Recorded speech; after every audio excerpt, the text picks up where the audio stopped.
welcome back to the Average Fan Podcast. I'm joined tonight by my brother Shardy. Hello, how you doing? Yeah, not too bad.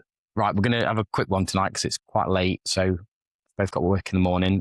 So things we're going to talk about today are the England game tomorrow. Obviously, just put our predictions down for what we think the results are going to be, and also talk about the last games. I've not actually had a podcast so far where I've spoke about the England performance. And then the other things we're going to briefly talk about are the Argentina-Portugal team, and obviously in particular Ronaldo and Messi. And if we get round to it, we'll talk about some of the new rules and some of the teams that have been eliminated so far as well. So getting straight into it, what do you reckon to England's performance last week? I think it was really good, to be fair. Obviously, a lot was said about at half time with the fact that obviously conceded 2 goals. That's pretty mad as well. It's not normal, is it? We have half-time interviews where the staff will actually be giving their honest opinions. And it was the assistant manager. Oh my God, is this live? Is this actually happening right now? Yeah, and it was the assistant manager, which is bizarre. I don't think I've ever seen that before. But yeah, no, obviously a lot was made about the fact that we went a goal ahead and then twice got pegged back. But I don't know. I think it was still actually a fairly decent first half performance. Granted, obviously the second half was a million times better, but yeah, I sort of was just a bit annoyed at half time because I thought, how are we drawing that game? Croatia have done nothing. It's annoying, wasn't it? Really. Yeah. They just sort of had 2 chances, scored 2 goals.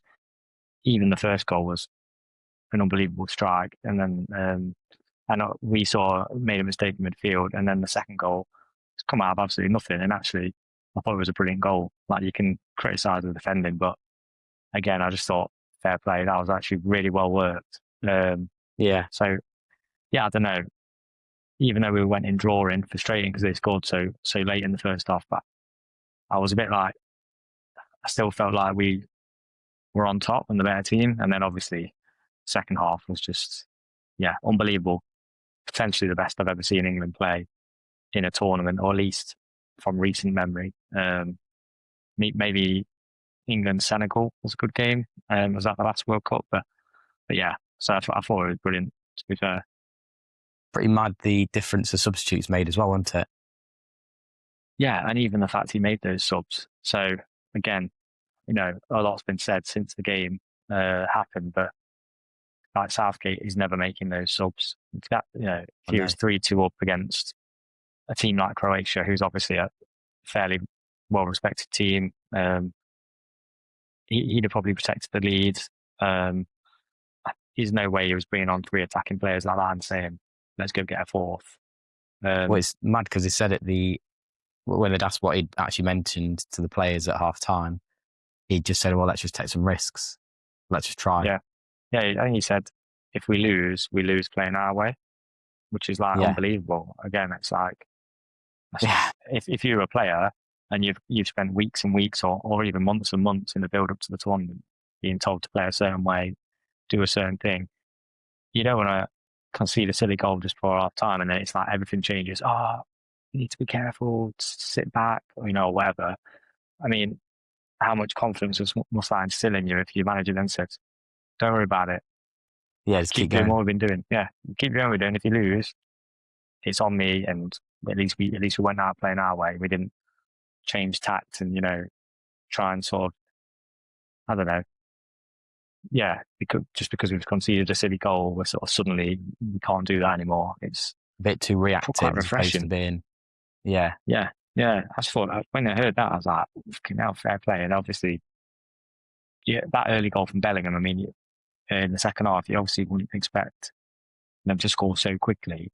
But then when after the game, you hear what the team talk was, and you look at what we did for the opening 20, 25 minutes that second half, you think, well, I'm not surprised. They've obviously come out. It must be frustrating if you're a player as well who's quite an attacking player, quite a positive player, and then you have somebody like Southgate suddenly say, oh, actually, let's get defensive now. Because you just think, well, what's my purpose on the squad right now then? I'm supposed to be trying to be the player who's going to score a goal, and instead you're talking about trying to defend from another goal being scored against us. It's a very negative way playing was into always it. Mr. Pragmatic, wasn't he? But I mean, and like, I guess I don't like really criticising Southgate, to be fair, because he did do really well. He obviously turned us around from Euro 2016 when we lost to Iceland. We got to finals, semi-finals. So, but it's just refreshing to see a manager that's basically like, we're going to go for it. We're going to play our way. And obviously, time will tell how far that takes us. But I guess if we go out in the quarterfinals now to France and we make a good game of it and it's flip of a coin, 50-50 or something, I think I'll probably come away and think I'll take that more than we lost that final to Spain. We were awful for like basically the whole tournament. Didn't deserve to win the game against Spain. We're never really in that game. Obviously, the only game where we played all right really was the semi-final, wasn't it, against Netherlands? So yeah, I mean, time will tell, obviously, because who knows, we might get to the knockout stages and get knocked out first round. Everyone will say, "Oh, we should have sat back," and then everyone will be criticising him. So it's like you don't want to speak too soon, but yeah, quite refreshing just to see. Yeah, the team just told go for it. And this isn't like a rinse repeat type team at all, is it? Everything about it is different. Players are different. There's certain players you would never have guessed to be on the squad. There's certain players who are absent from the squad, and it's definitely a Tuchel setup and a Tuchel. He's not trying to kowtow to the media or to the public scrutiny of his team. No, not at all. I saw on the BBC today, it said he was talking about tactics, and it basically said before under Southgate it was like player tactics. So it was almost like based around picking certain players and trying to make certain players fit. Whereas now it's system tactics. So if you don't fit in the system, you're not in the squad. If you don't fit in the system, you won't come on, or you won't like play in that position or whatever. You have to fit his system, and that's what we're doing. Which, when you think about it, that's what everyone wants week in, week out of their club. Like, as a fan watching. Yeah. So why should it be any different with England? Why should people demand Foden be in the squad or Palmer if he doesn't fit the system that the manager's playing? So yeah, I mean, it's one game, isn't it? But it was positive, definitely. Did you see the Ghana game, their first game against Panama? I saw the highlights, and I didn't stay up to watch that one. But yeah, that was from highlights. I didn't think it looked anything particularly worrying. The display of football from either of them, really. I think it was a last-minute goal, wasn't it, from Ghana as well? Yeah, like 90 something minute, wasn't it? Yeah. I mean, yeah, Ghana obviously. But if we play the way we played against Croatia, you'd assume there's no stress there at all, really, is there? No. We will surely outperform both of those. Yeah, but I guess it's one of them, is that we've got to go out and do it. Got to go out on the pitch and actually perform like that. But yeah, I don't know. They should be full of confidence. They should sort of start from where they left off and like just go for it again. And hopefully get a couple of goals, and just then the game's a bit easier to manage, isn't it? But we'll see. Again, it's another test of Tuchel, isn't it? Like, what are the team going to be like now in the second game? We've won the first game. Everyone's giving them plaudits. Do they now go out and just get a bit, ahead of themselves and think, we're in the knockouts now? A bit complacent. Yeah, a bit complacent. And you've got still a good team in Ghana to get past. Panama, that should be fairly straightforward. But Ghana, they're still a good team. So, and we've seen enough upsets, haven't we, so far? Like Cape Verde, did you watch their second game? Yeah, did you see the highlights of that? Yeah, it's crazy. Uruguay, wasn't it? I mean, yeah. Again, it's like I suppose a lot of people can't read into write that some Spain of these small teams off, can you? No, because it was obviously they drew 2-2, didn't they? But who was the other team? Was it Curacao? Did all right as well. In one of the games, did they draw 1-1 with? I think I can't remember. I'm sure they did. I'm sure they find it. I'm sure they've now. I think they scored their first point, didn't they? Well, they drew both their games. Yeah. So, yeah, I mean, yeah, they've got a point. So they, they drew to Ecuador. that was it. Yeah. Yeah. So again, people expected Ecuador to win that game. And to be fair, in the highlights of Ecuador, I think it was the Ivory Coast. They were all over them. I actually was really impressed with Ecuador. Yeah. I mean, they can't beat Curacao, so it's like another pretty surprising. Oh yeah, because that was the game. Wasn't that the game where he saved 15? Keeper made 15 saves. Oh, is it? Oh, was it? Yeah, and everyone was making a big deal about it because it's the second most saves ever in a World Cup match. And so, I mean, fair play, he made 15 saves. I don't know if you've seen the highlights. They are all standard saves. You would expect him to make all of them bar one, which is the save. The first save was unbelievable. So I thought, we're in for some here. This is going to be a treat. And then the next 14 saves are literally just like, well, I wouldn't expect him to not. Yeah, it's like, he's got to save them. But yeah, fair play to him. He still saved them. So, but yeah, obviously England, I thought it was a very good performance. Can't ask for much more, really. Like, shouldn't get too carried away, but equally, we've all sat here after England in a World Cup or a Euros and been disappointed with the first game, or been moaning about it, or so. Actually, we should be happy when they go out and put in a performance like that. And we should sort of, revel in it. It's funny. Really. I think expectations this time round, for the first time ever, I think everyone has fairly reasonable expectations. No one's getting carried away. But also, I think the attitude in the previous couple of tournaments, I actually heard people saying, "Oh, if we don't win this, then it's ridiculous." I'm like, yeah, but every team's got the same attitude. Like, every team should be thinking, but we're going to win this, and only one team can win it. So I don't get how you could possibly say, "Oh, if we don't win this, it's a it's an absolute Gareth Southgate. It's over for him. He hasn't done good enough. If we don't win it, it's like, it's ridiculous. Just getting to semi-finals is good. Like, think about how we never used to get past a quarter-final or last 16. We've even not qualified for tournaments in our lifetime. So it comes in waves, doesn't it? I guess we're great at the minute, but could be the fact 3 tournaments time we're struggling to qualify again as well in the world ranking. Are we? Yeah, 4th at the minute. Yeah. Mental, innit? That's like, what an achievement. Yeah, but again, obviously, there's a lot of critics who say, "Yeah, but you need to win something." Like, but yeah, I mean, I do think when you get to like a semi or a final, I suppose it's usually pretty close. Like, I mean, that one against Croatia, obviously, it felt like that was a chance to make the final, but Croatia are a good team. We went in with no knockout tournament, isn't it? Yeah. So anything can happen, and some things will go to penalties or extra time. And you can't really plan for that, can you? You look at the Euros, the 2021 one. It was a penalty shootout.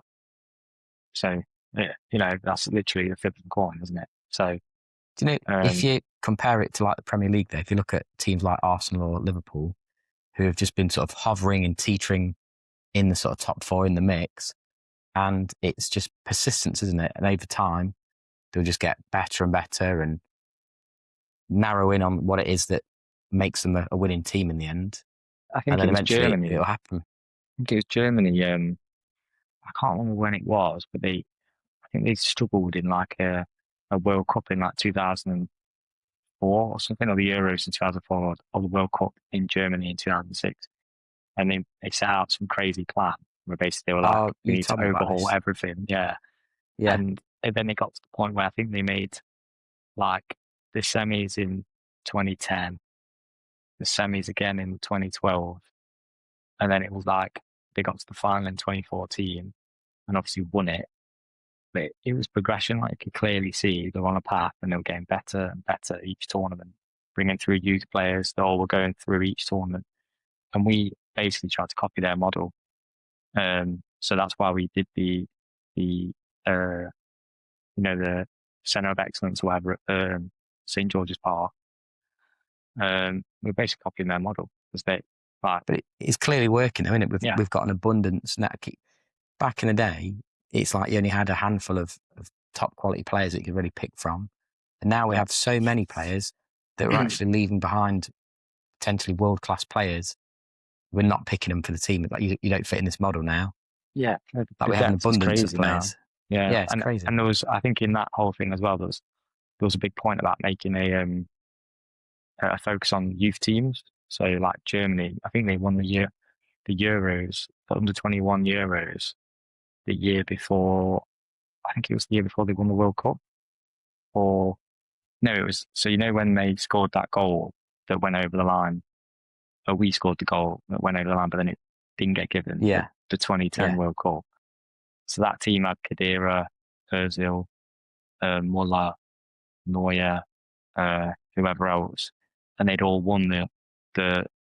I think it was either the under-21 World Cup or the under-21 Euros, like a year or two before, and they'd all come through. So all these players were then coming into the first team and obviously performing at the senior level.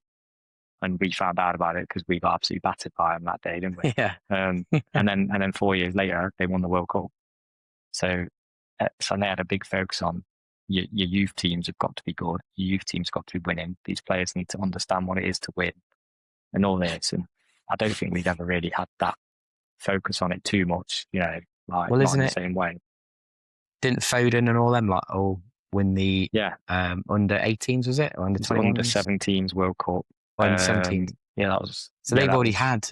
Yeah. They've already had the experience of being in a world tournament and having the spotlight on them in winning. We won the year. Did we win the Euros twice? The under 21 Euros. I think we won was it the under 20s World Cup as well or something? So we've actually won at youth stages. So doing all the right things. We then got to semi-finals, finals, and we're just a bit unlucky that we haven't really got over the line. Or some of it's bad luck, some of it's we didn't deserve to win the last tournament. But we're knocking on the door. So hopefully, But now we've got players who are experienced, but also now we've got the manager that's probably on paper. Well, not on paper, he's a world-class manager, yeah. Yeah. So maybe that'll be the difference this tournament. Mm. What do you think of the squad he's going to pick for tomorrow? Do you think he's going to stick with people like Gordon? Because he didn't have a particularly good game, did he? He wasn't very good on the ball, but there wasn't much going down the left-hand side, was there? I think he still played very well, like off the ball. It's funny because as soon as Rashford came on, there was a lot more going down the left side, wasn't there? Yeah, I do think the game had opened up a bit. It's obviously always a bit easier as well for like a sub to come on in the 70th minute or whatever. But yeah, he was seeing a bit more of the ball, wasn't he? So I won't say it was Gordon's best game, but it's a shame because he played really well in the two friendlies, didn't he, as well? Yeah, I'd happily just go with the same team, except I'd potentially bring Gay in. I'd have probably started Gay in the first game, but again, I'd be happy with the same starting lineup, to be honest. What about you?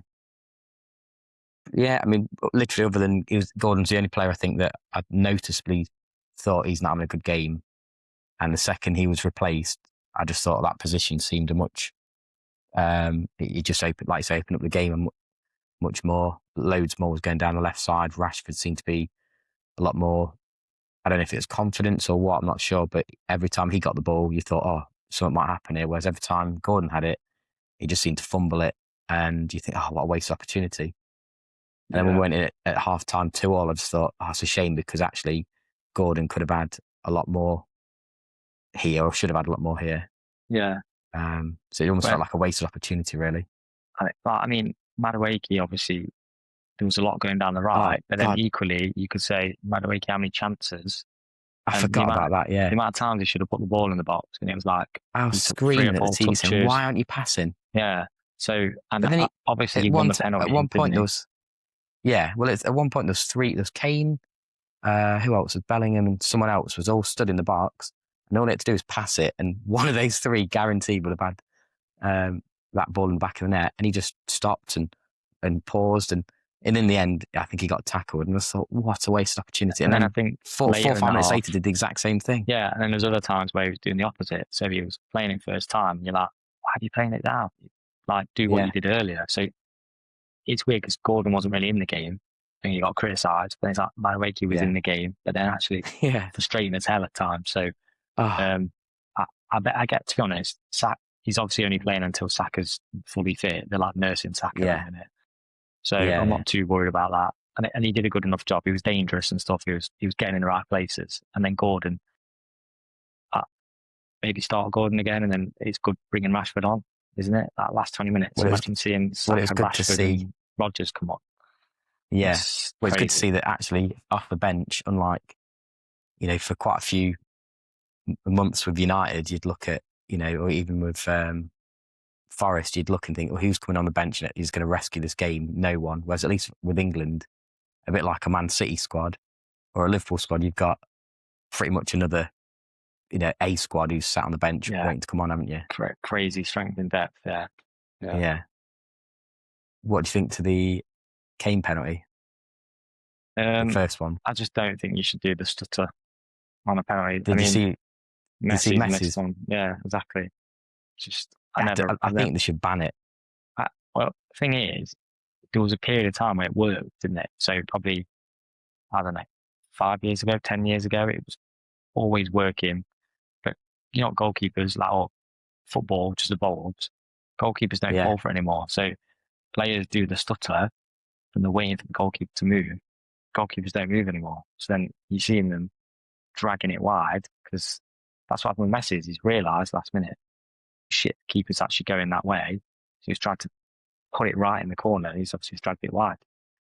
It's just, I think Fernandes missed one recently, didn't he, as well? Was it Fernandes? Probably, because he's the same thing, the stutter. He's done it quite a bit. Obviously, Rashford did it in the Euros final, didn't he? He hit the post. It's just, all the time. I'd rather see a player just put his laces through it, and if keeper goes the right way and saves it, and you've not put it in the corner, I'd rather that than you stutter and then put it wide. It's just annoying. I don't know how true it is, but I'd heard that apparently Kane knew the keeper often came off his line, so if he stuttered it's more likely to come off his line. And I thought, God, if that's actually true, why would you take the risk on that when you're good enough as a player, as a striker, to absolutely leather the ball and score just from belting the ball? Well, he said that. He did say that. I saw the interview. Oh, he did say that? Yeah, and he said, no, he stutters. But then I thought, but I don't get, so is he basically thinking, so if I miss it, then hopefully I'll get a retake? But that just seems like a strange approach. Yeah, if you think, but I'm better at taking the penalty without the stutter. But I'll stutter, just do that, because it might give me a second chance. Strange, but I mean, stupid, isn't it? Again, it worked in the end, but it's crazy. That. What about score predictions then tomorrow? Well, I don't know actually. Yeah, I think there's been a few goals. I think definitely reckon Kane's going to get on the scoreboard again. I think Bellingham could score again. I think if Gordon does start, I think we'll see him totally different. I think it'll be, because even for him, we briefly spoke about the fact obviously there's the Messi Ronaldo thing going on, but it must be pretty mad for Gordon knowing he's got Rashford, who now plays for the same team. I know. And did they play in the same position for Barcelona as well then? Yeah, but obviously Rashford's not been re-signed yet. So as it stands... Oh, is he not? As it stands, Barcelona made a decision to sign Gordon, not Rashford. In place of... You're kidding. Supposedly they still want Rashford. I think they're trying to play a game with United. If they've just paid, what, 80 million, was it, for something Gordon? Like that. Yeah. Well, I think they're then trying surely to not going to be right. I think they're just messing United around because Rashford's on a crazy high wage. Okay. So I think they're trying to. I don't be surprised if at the end of the window, Man U end up going take him on loan then, even though they don't want to. They want to sell him. Yeah. So it's pretty mad. It must be pretty frustrating for Gordon to think I'm supposed to be the top signing, the big news, and then I'm having a bit of a shock and Rashford's come on and scored straight away. Yeah, well, exactly. Yeah, I think I said 3-0 in the first game. I'm going to go 3-0 again. Yeah, because we both said quite high scores, whereas your mate said, Dan said 1-0, I think, didn't he? Yeah, I think he was a bit more cautious. I don't know. I think maybe we will be a bit, well, I hope we'll be a bit more assured at the back. And a clean sheet would obviously be great. So, especially because they're a good side, so good to get a clean sheet against Ghana. I'm going to go 3-0 again. I think it's going to be similar to that. I think, yeah, at least 3 goals, I would have thought. So, yeah, 3-0, 4-0, something like that. And what's so all this confidence, and we'll probably end up come crashing back down like to a 0-0 draw or something. Yeah, exactly. Yeah. I think if we, because even from the off in the first game, it was all quite positive. We definitely looked like we could score and we're going to score. And obviously the fact that the penalty, I think it was 9 minutes in, wasn't it? It just shows that we were in their box with attempts and attacks very early in the game, weren't we? Yeah. I hope So we'll come out flying again, and obviously just hopefully won't make those mistakes at the back. But yeah. What's your thoughts on the Messi Ronaldo situation? Well, it's mental that Messi has actually now bagged 5 goals, and he's now the leading goal scorer. Yeah, because if he scored 5, but like most tournaments, I know obviously we've got an extra game in this tournament, so it's going to be 8 games rather than 7 if you played in the final. But to have 5 goals already in the group stage, and I think Kane was the top goal scorer in 2018, was it? Yeah, with 6, and he scored his 6 goals. Yeah, and he's already on 5, which is crazy. Well, usually the Golden Boot goes about, to 7 or 8, about 5, 6, 7. Yeah. If it's 8, I think that's like crazy high. Yeah, but I think it was always going to be higher this tournament. I'd have probably thought 8, maybe 8, 9. Yeah. But yeah, being on 5 already. Do you think that's because some of the lower ranking teams are in there as well, so there's more likely to be quite high scoring games and people might score a few more? I think potentially there's that, and then also the fact there'll be an extra game. Yeah. Do you think we've all missed a trick not picking Messi for Golden Boot? Probably, yeah. I think he'd almost been not written off, but because he's playing in the MLS, it's like, he's, he's in his twilight years, he's not the same. But I mean, he's clearly obviously still quality. And the thing about Argentina is they literally play around him, don't they? So like mad. They just centre it all around Messi, which works perfectly for him. And I mean, he has played 2 shit teams. I've got to remember that. Do you think that's the difference between Ronaldo, where Portugal just aren't prepared to? They've got enough superstars in their team. They're just not prepared. And I think it almost comes across from the players on the Portugal team that they're just not prepared to allow him to be this superstar. And all the focus be on him. It's almost it almost feels like there is an animosity in the team. It's weird. You'd almost think Ronaldo it'd work better for Ronaldo, because you think he's a striker. So as a poacher, he just needs to be in and around the box and not do too much.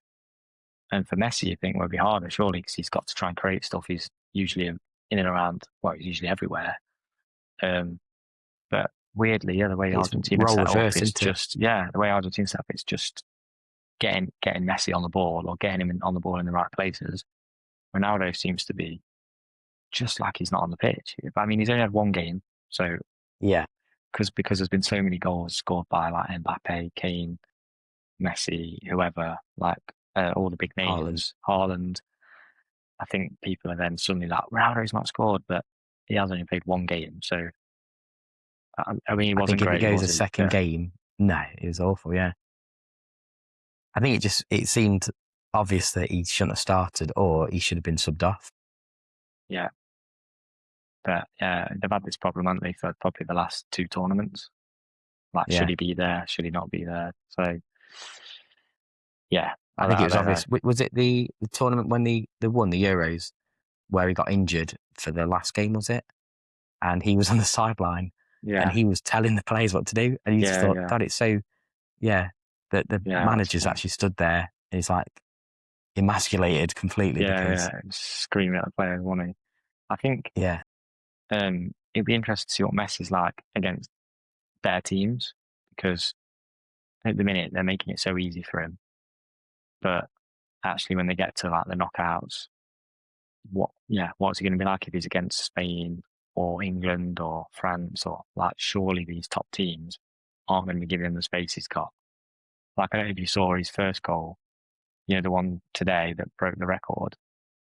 There's just no one marking him. He just strolls into the box, has all the time. Oh, he's just walking, isn't he? And you think, if you're against Messi, surely your manager is saying, do not give him space. I mean, it's obviously easier said than done, but... Interestingly, though, one of the opportunities they had just before that is they had 5 players around him. So, but then he was so clever, he then did this little chip pass, and all of a sudden the other guy was in all the space and he had no one around him. He had about 10 foot from the nearest player. And they turned around and suddenly they realised, oh my God, there's 5 of us on this one player. That's maybe who's now not even in the game. Yeah. Maybe he's just so hard to defend against. I don't know. But it's just so weird. It's just had that much time. There's no one anywhere near him. And you just think he's on the edge of the box. Like, how has he got all that time and space? But yeah. I've not really watched much of him play. I've seen loads of Ronaldo play. And I actually can't believe, even at his age now, as inactive as he is, unbelievable player, isn't he? Yeah, what? Messi? Messi, yeah. It's crazy, really. But again, he plays in the MLS, so it's all right. Keep scoring in the MLS and it's a shit league. And then at the minute he's played against, I can't remember who they played. Was it Iran? Was it, or yeah, I can't remember now. Who's in their group, but I'd like to see, can Argentina get away with that against some of the top teams? Because they've got Jordan and Algeria. Right. So that's who they played. Yeah, they played. I think they played Austria, didn't they, today?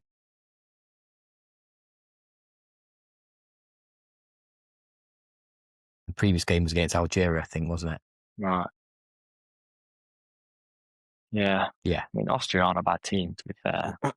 So he has scored 2 against them, but I don't know.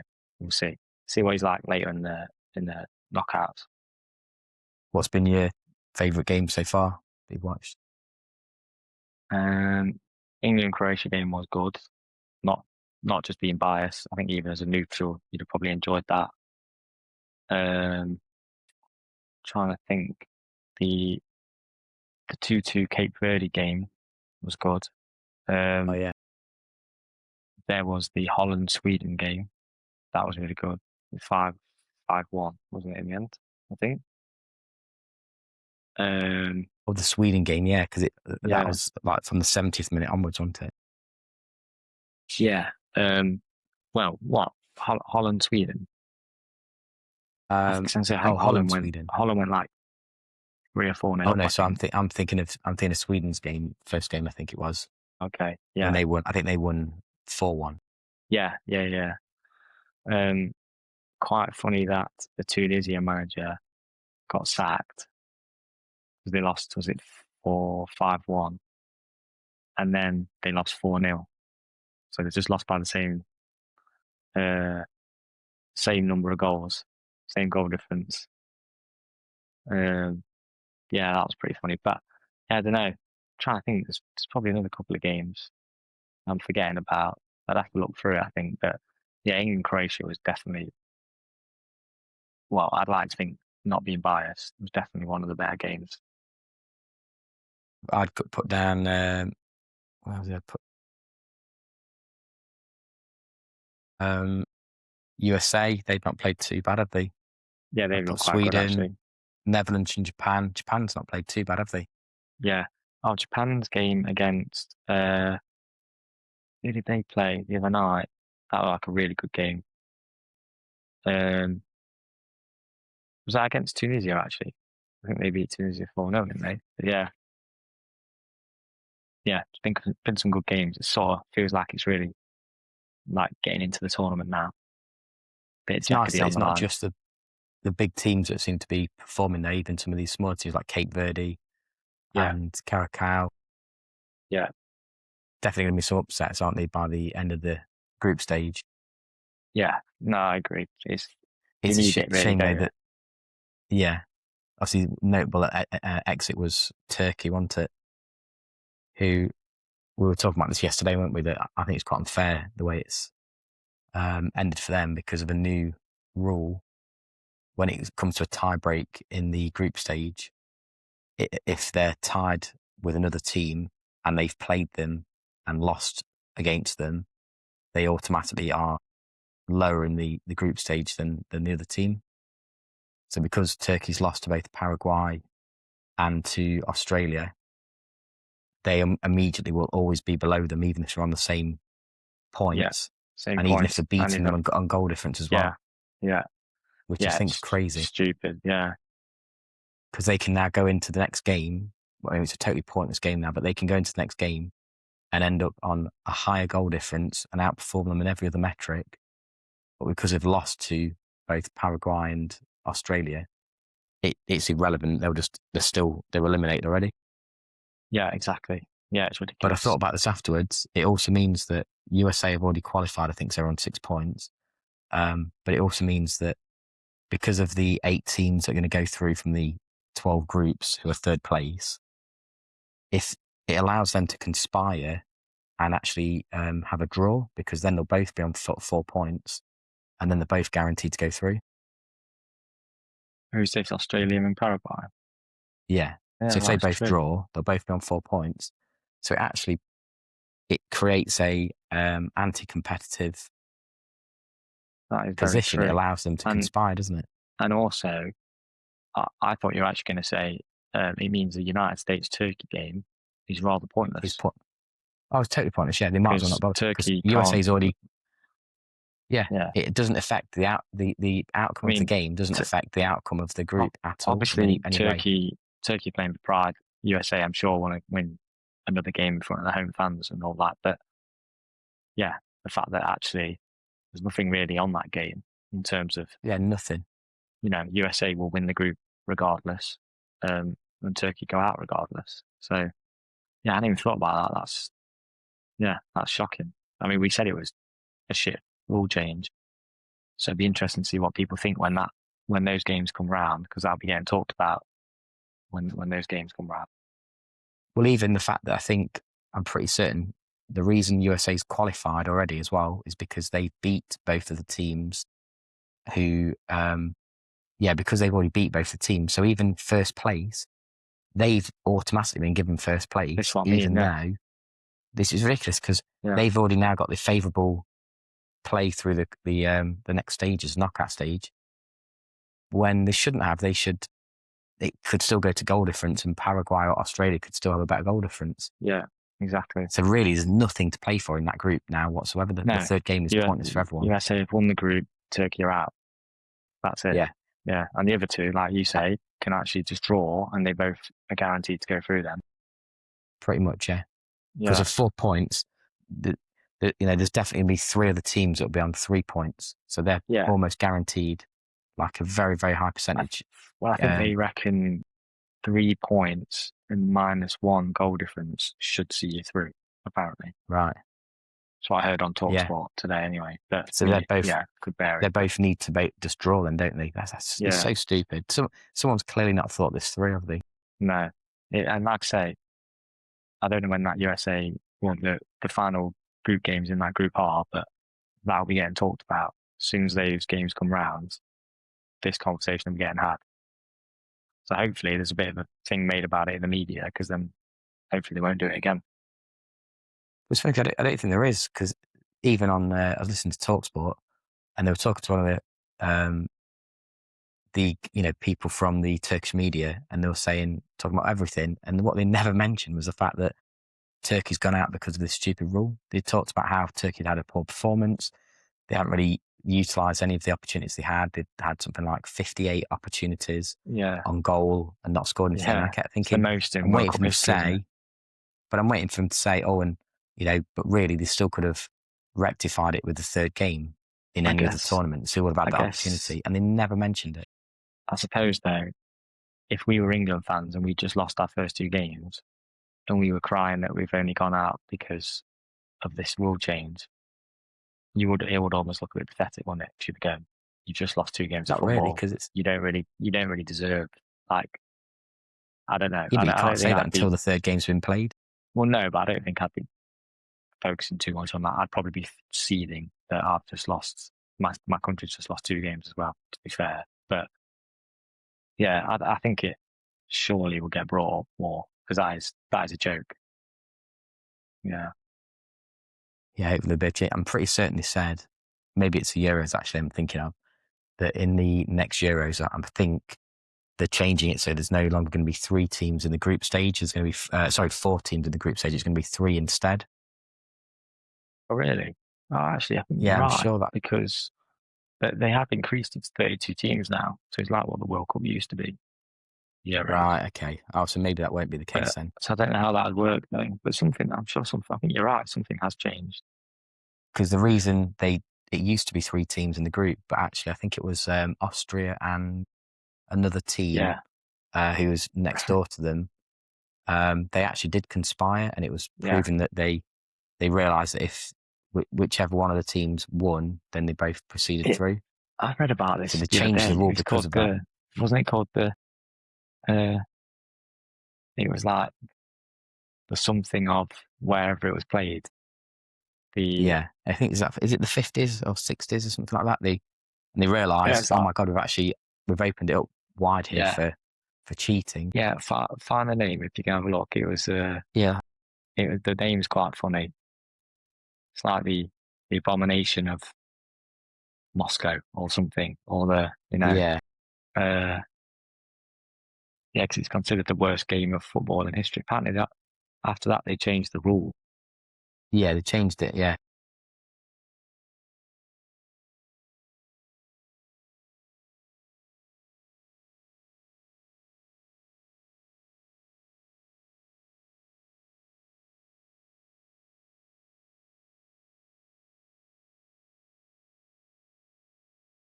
I'm sure it was Belgium. I thought it was Germany against like Austria or something.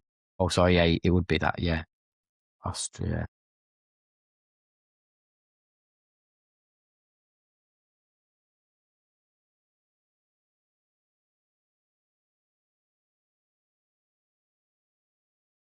A Disgrace of Gijón. That's it. The Disgrace of Gijón. Yeah. Oh, that's brilliant. 1982. Oh, it's more recent than I thought. 1982. Yeah. I thought it was 70s, 80s. Yeah. In which Germany beat Austria 1-0. That was it. Both teams advanced to the next round, while Algeria was eliminated by having the lowest goal difference. Algeria had played its last game a day earlier, were able to achieve the 4-goal victory. That was where they changed the rule. So when you play your last game, it meant that they're all on the same day. Everyone played at the same time. Results. Yeah. Games all kicked off at the same time. That was it. But the trouble is, if they go to having three teams in one group, then that'll make it impossible. So it will allow match fixing, because if one team will obviously have to play before the other. Yeah, so they can't be changing it. The Euros, then it must be something else we were thinking of. But, shit. We've been going for quite a while now. I know. We've planned for 20 minutes, and we've gone for 40 minutes, haven't we? We'll call it there. So what we're saying then? You reckon 3-0 tomorrow? Yeah. I'm saying 3-0. Yeah. I think I'm going to say 3-0 as well. I'm going to say Kane. I think Saka will get one when he comes on, and then someone in the midfield, maybe Gordon. Gordon, Kane, Saka. I'm going to say Kane, Bellingham, Gordon. Okay, we've both going for 3-0. Where are you watching the game? Potentially at the pub. Maybe just. Oh yeah. Yeah. What about you? I'll probably just at home. Yeah. I was considering going to the local football club. Yeah. But to be fair, Hannah's going to watch it, so I'll end up watching it with her, I think. Yeah. Fair one. Yeah. Sam, right. Thanks for joining me again. No worries. Maybe try and get you on later in the week when we've had the aftermath of the game. Yeah, sounds good. Sam, all right. Well, I'll speak to you tomorrow. Yeah. Cheers. See you later. Right.